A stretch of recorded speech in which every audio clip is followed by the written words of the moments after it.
Mipum khudingmakna right to information asi karino haiba khangba mathou tai haina lamlai assembly constituency ge MLA khongban tabam Ibomchana phongdokre wafam ase ngasi Manipur press club ta pangthokiba right to information week celebration ge closing function ga mari lenina phongdokhibani thoramadada lamlai assembly constituency ge MLA khongban tabam Ibomchana chief guest all Manipur working journalists union ge president Bijoy Kapching tabam na guest of honor amade Manipur information commission ge state chief information commissioner na president oina saruk Yake, Mark Namakata na hai, democracy chat palibak amada government na traga micham haiba leite, khudingmakki mapamda afaba pataba loinalay, maramasina Mipum khudingmakna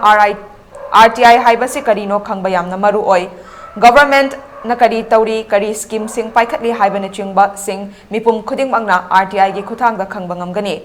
Thabak ama tawba matamda transparency leina tawbada ek asina chawna mating oygani haike. Information Act की week के ना October की टांग मंगा दगी time थे बहुत सी भारत की मपम पुनः मकता पंक्चुए से हर वे awareness है citizen सिंधा कोई खंगन भी तो मुक्तने खंग बसी हम मथुंता है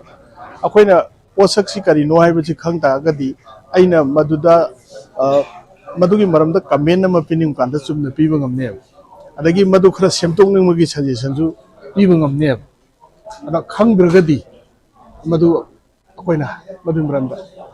सुमना कमेंट पीबा सजेशन पीबा अदगी लाना तौरागना लाली हाइबसिंग ngमोय अदु ngमनबगी दमुता सुमबा आरटीआई एक्ट से भारत के पार्लियामेंट ने पास तौरकनी अदु वीक अमा सुमना अवेयरनेस की प्रोग्राम पांगथुइ से अदुगी पान सिंदुगी दमुतनी अदु मसी अकोइ सिटीजन खुदिंगमना कोइ खंगनबो होनसी